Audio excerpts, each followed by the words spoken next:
Across Zimbabwe, scattered in valleys and along old industrial corridors, lie towns that were once symbols of progress.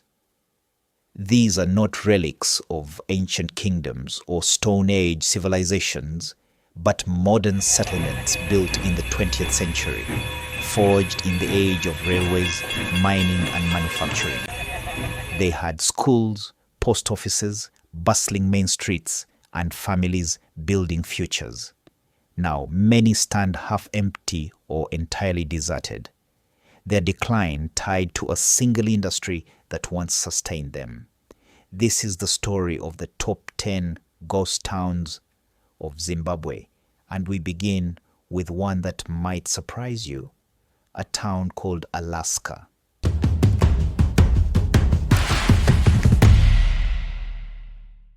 About 15 kilometers west of Chinhoyi lies a place with a name that deceives the imagination, Alaska. Not the icebound frontier of North America, but a modest settlement in Zimbabwe's Makonde district, Mashonaland West Province.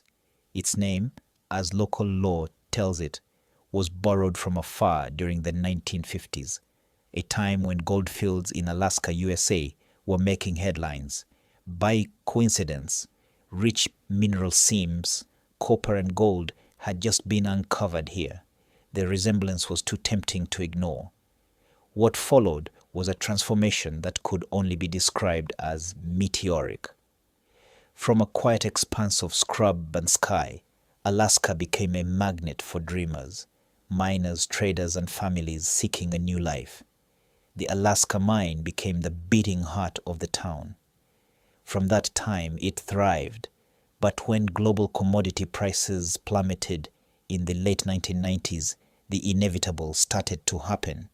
The mine shut down after 40 years of operation. The closure proved catastrophic. The local economy disintegrated, leading to mass job losses and an exodus of the population. Today, the residual community subsists primarily on seasonal labor, subsistence farming, and fragmented informal trade.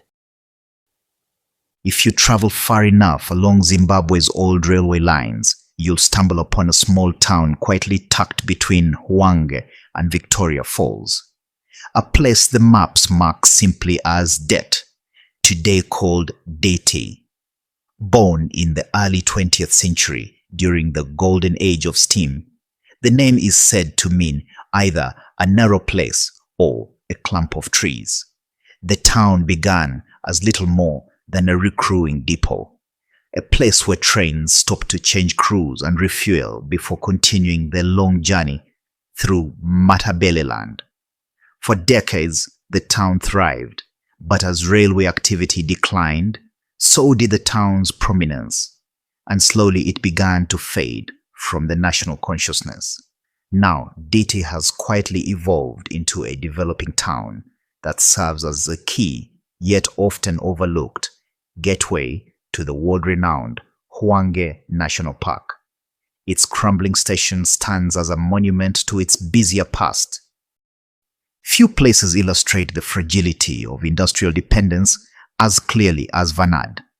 This purpose-built settlement once housed miners and their families working at the Vanad chromite mine, about 12 kilometers north of Mutorashanga.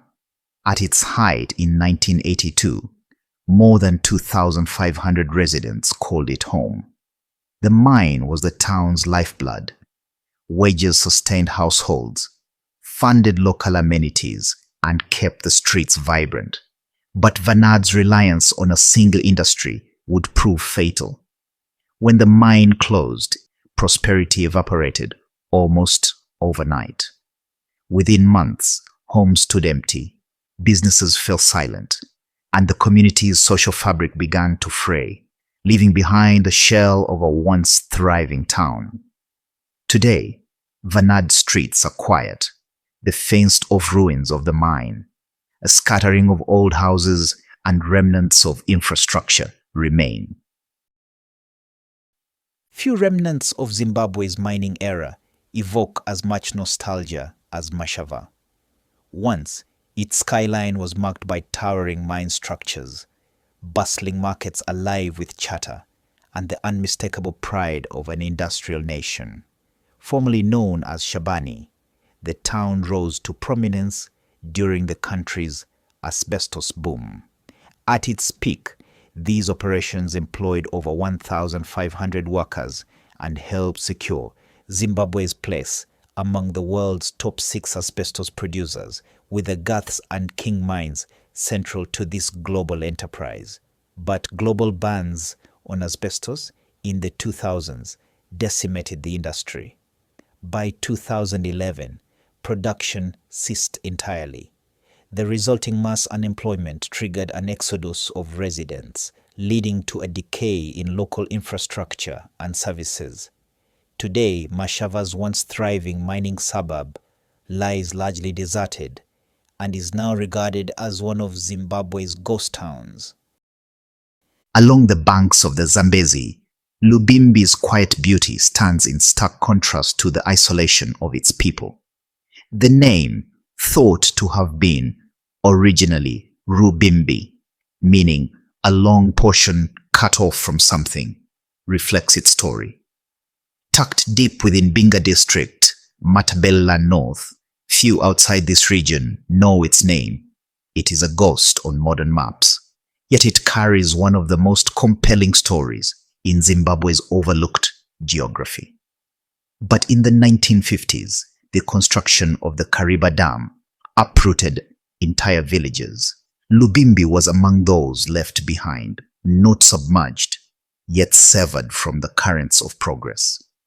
Today, it remains a living community on the margins. However, new developments threaten to reshape its fate, with parts of Lubimbi expected to be submerged by the Gwayishangani Dam. Large-scale relocations loom. Saturn began in 1925 as a modest chromite mine camp in Mashonaland West. The discovery of chromite that same year marked the birth of the settlement, which over the decades grew from a cluster of miners' huts into a modern self-sufficient town.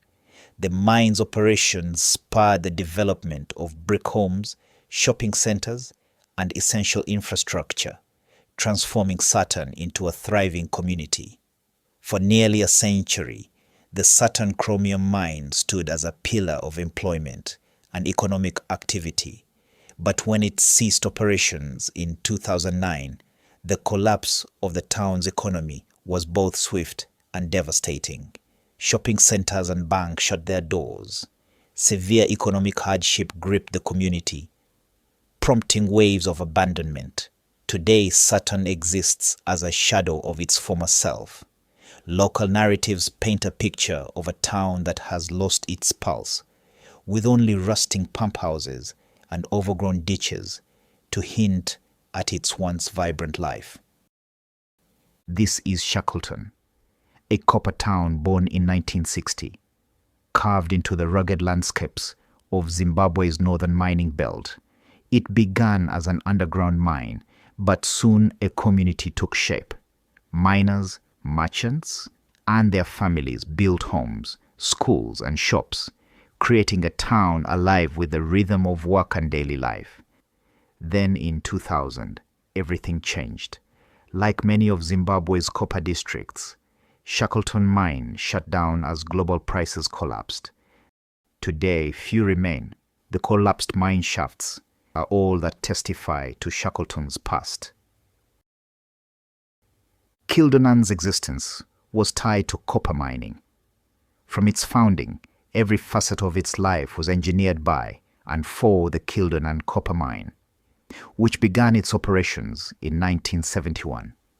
The mine provided numerous jobs and supported local services like banks and shops. But just like the other mining towns, when the market fell, the mine closed and the town fell with it. Stripped of its economic engine, the town was abandoned to the elements. Mhangura. In Kalanga, the word means copper. In Shona, the sound is nearly the same, meaning base metal, Once, it was the nation's proudest copper camp, home to one of the largest copper operations in the country. But in the late 1990s, this changed. A devastating crash in world copper prices brought Mhangura to its knees. The mines closed and the town that had once pulsed with life and industry began to fade.